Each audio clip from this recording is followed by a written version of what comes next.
नमस्कार दोस्तों, स्वागत है आपका हमारे YouTube चैनल हिंदू कुल में। दोस्तों, आज का वीडियो कश्मीर के इतिहास पर है। आज का वीडियो है कश्यप से काफिर तक के सफर पर। दोस्तों, क्या आपने कभी सोचा है जिस धरती का नाम ही कश्यप ऋषि से पड़ा हो, जहाँ झीलों के बीच वेदों की ऋचाएं गूंजती थी, जहाँ शिव के मंदिर हिमालय की चोटियों से बात करते थे, वही हिंदुओं का कश्मीर आज हिंदुओं के लिए एक शमशान कैसे बन गया। एक समय था जब इसे सतीसर कहा जाता था, माँ सती की आंखों से बहा हुआ पवित्र जल। फिर आए ऋषि कश्यप, जिन्होंने जलोद्धव जैसे राक्षस से इस भूमि को मुक्त कराया और इस धरती को रहने योग्य बनाया, और इसीलिए इसे कश्यप मार यानी राक्षस को मारने वाले कालांतर में कश्मीर कहलाने लगे। लेकिन फिर क्या हुआ? कैसे इस पवित्र भूमि पर हिंदुओं को काफिर कहा जाने लगा? क्यों यहाँ हिंदुओं का कत्लेआम होने लगा?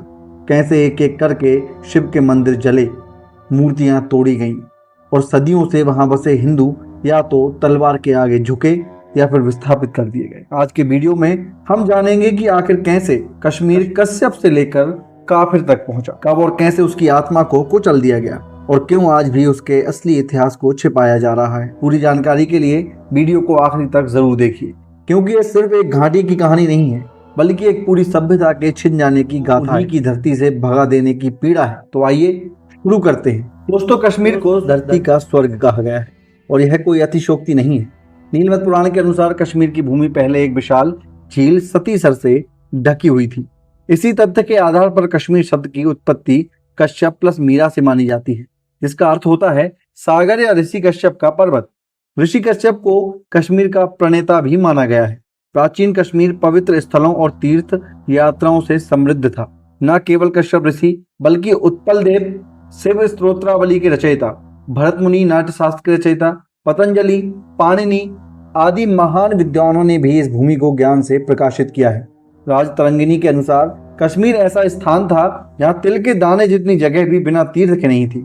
ऐसा कहा जाता है कि कश्मीर घाटी की सुबह ओम के उच्चारण और मंदिरों की घंटियों की ध्वनि से आरंभ होती थी। वहीं डॉक्टर दानपाल सिंह के अनुसार कश्मीर शब्द मूल रूप से संस्कृत का शब्द है, जिसका मतलब है कश्यप ऋषि की भूमि। पौराणिक मान्यता है कि कश्यप ऋषि के नाम पर ही कश्मीर का नाम रखा गया था। सारस्वत ब्राह्मण कुल के कश्यप ऋषि सप्त ऋषियों में से एक थे। उनके ही वंशज आज के कश्मीरी पंडित माने जाते हैं। नीलमत पुराण के अनुसार देवी सती की झील में जलोद्भव नाम का एक राक्षस रहता था। उसने आतंक मचा रखा था। तब कश्यप ऋषि ने तप किया, जिसके बाद भगवान विष्णु ने वराह का रूप धारण कर वराह मूल में उस पर्वत पर प्रहार किया जिसमें वह राक्षस रहता था। वराह के प्रभाव से बाढ़ आ गई और राक्षस मारा गया। तभी से इस क्षेत्र को कश्यप मार यानी कश्मीर कहा जाने लगा।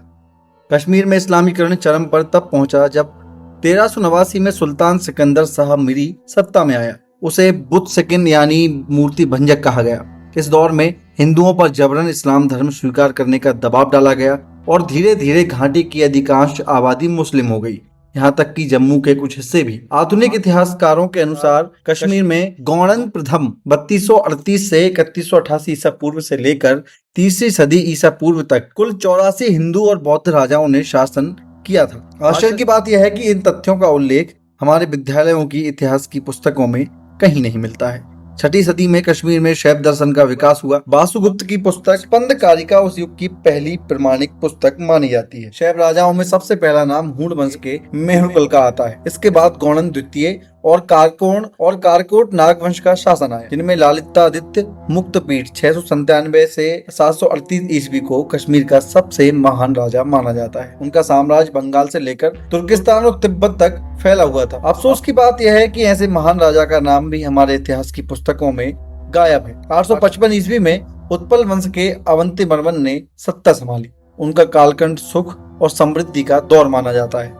कश्मीर संस्कृत के विद्वानों और कवियों की भूमि रहा है। अवंतीवर्मन की राज्यसभा में व्याकरणाचार्य रंभट, मुक्कड़कर्ण, शिव स्वामिन, कवि आनंद वर्धन और रत्नाकर जैसे महान व्यक्तित्व थे। 7वीं से 11वीं सदी तक भिन्न भिन्न कालखंडों में भीष्म भट्ट, दामोदर गुप्त, क्षीर स्वामी, मम्मट, क्षेमेंद्र, सोमदेव, जयद्रथ और कल्हण जैसे विद्वान हुए। वहीं अवंतीवर्मन की मृत्यु के बाद हिंदू राजाओं का पतन आरंभ हो गया। उस समय के राजा सहदेव के शासनकाल में मंगोल आक्रमणकारी दुल्चा ने हमला किया। इसी दौरान तिब्बत से आया बौद्ध मतावलंबी रिचैन ने इस्लाम स्वीकार कर लिया और सुल्तान सदरुद्दीन बन गया। यहीं से कश्मीर में इस्लामीकरण की शुरुआत हुई। 16 अक्टूबर 1586 को मुगल सेनापति कासिम खान मीर ने चक शासक याकूब खान को हराकर कश्मीर में मुगल सल्तनत की स्थापना की। इसके बाद घाटी 361 वर्षों तक बाहरी शासकों के अधीन रही। औरंगजेब और उसके बाद के शासकों ने कश्मीर के हिंदुओं पर भीषण अत्याचार किए, जबरन धर्मांतरण कराए और हजारों की हत्याएं हुई। मुगल साम्राज्य के पतन के बाद 1752-53 में अहमद शाह अब्दाली के नेतृत्व में अफगानों ने कश्मीर पर कब्जा कर लिया। उन्होंने मंदिरों को भी लूटा, महिलाओं के साथ बलात्कार किया और कुल मिलाकर जनता पर अत्याचार की अति कर दी। उनकी इस बर्बरता से तंग आकर कश्मीरी पंडित बीरबल धर ने सिख सम्राट महाराजा रणजीत सिंह से सहायता मांगी। रणजीत सिंह ने अपने उत्तराधिकारी खड़क सिंह की अगुवाई में 30,000 सैनिकों की सेना भेजी, जिसमें हरि सिंह नलवा जैसे वीर सेनापति भी शामिल थे। 15 जून 1889 को आखिरकार सिखों ने कश्मीर पर अधिकार कर लिया। 1839 में रणजीत सिंह की मृत्यु के बाद सिख साम्राज्य बिखरने लगा। अंग्रेजों ने अफगानिस्तान से सटी सीमा पर नियंत्रण पाने का मौका देखा और जम्मू के राजा गुलाब सिंह ने कश्मीर को स्वतंत्र राज्य घोषित करने का अवसर। जम्मू संभाग में डोगरा राजवंश की नींव रखने वाले महाराजा गुलाब सिंह थे। गुलाब सिंह का राज तिलक स्वयं महाराजा रणजीत सिंह ने किया था। उन्होंने अपने राज्य का विस्तार लद्दाख, गिलगित और बल्तिस्तान तक कर दिया और 1846 में कश्मीर घाटी भी उनके राज्य में शामिल हो गई। 30 जून 1857 को श्रीनगर में महाराजा गुलाब सिंह का देहांत हो गया। उनके बाद उनके 26 वर्षीय पुत्र रणवीर सिंह ने गद्दी संभाली। रणवीर सिंह के 4 पुत्र हुए, प्रथम सिंह, राम सिंह, अमर सिंह और लक्ष्मण सिंह।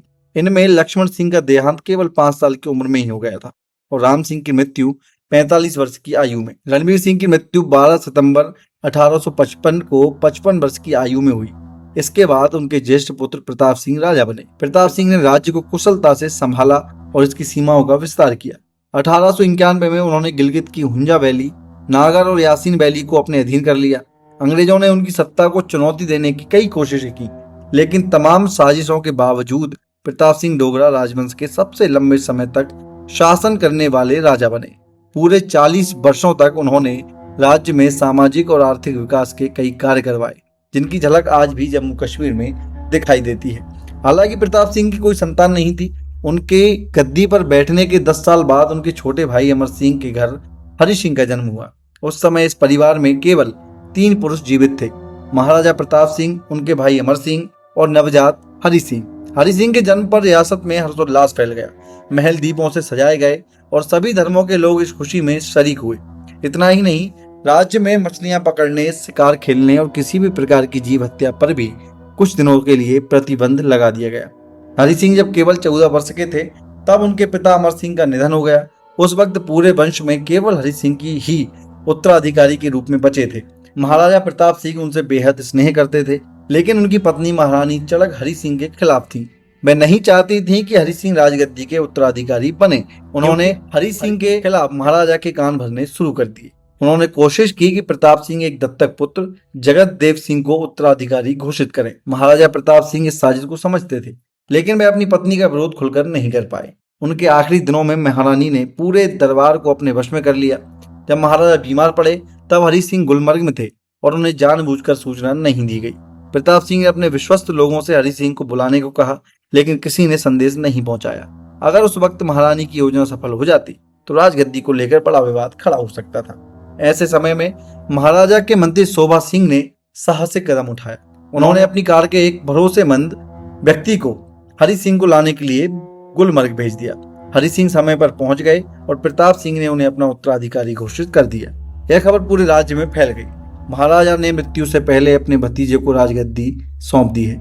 इस प्रयास में शोभा सिंह के साथ जनक सिंह और कतार सिंह ने भी योगदान दिया। 23 सितंबर 1925 को हरि सिंह का राज तिलक हुआ और उन्होंने जम्मू कश्मीर के महाराजा के रूप में शासन आरंभ किया। लेकिन नई संवैधानिक व्यवस्था के कारण वे केवल 22 वर्षों तक महाराजा बने रहे। 26 अक्टूबर 1947 को उन्होंने जम्मू कश्मीर का भारत में विलय कर दिया। दुख की बात यह है कि जिन्होंने रियासत के हित में इतना बड़ा निर्णय लिया, उन्हें देश के बुद्धिजीवियों ने उचित सम्मान नहीं दिया। महाराजा हरि सिंह को भारत के इतिहास में बार बार नजरअंदाज किया गया। उन्होंने सामाजिक न्याय की अद्भुत मिसाल कायम की थी।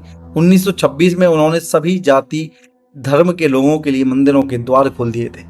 जब उन्होंने दलितों को मंदिर प्रवेश की अनुमति दी तो पंडितों ने इसका विरोध भी किया। तब महाराजा ने स्पष्ट कहा, या तो दलित मंदिर में आएंगे या पंडित मंदिर छोड़ देंगे। पंडितों ने नाराज होकर मंदिर छोड़ भी दिए, लेकिन महाराजा अपने निर्णय से पीछे नहीं हटे। 26 अप्रैल 1961 को मुंबई में उनका निधन हो गया था। सन 1947 के बंटवारे के बाद से ही पाकिस्तान कश्मीर पर कब्जा करने का प्रयास करता रहा है, जबकि महाराजा हरि सिंह ने अपनी रियासत को भारत में विलय करने वाले एग्रीमेंट पर हस्ताक्षर किए थे और अपने नापाक मंसूबों को अंजाम देने के लिए आए दिन पाकिस्तान घिनौनी हरकतें करता रहता है।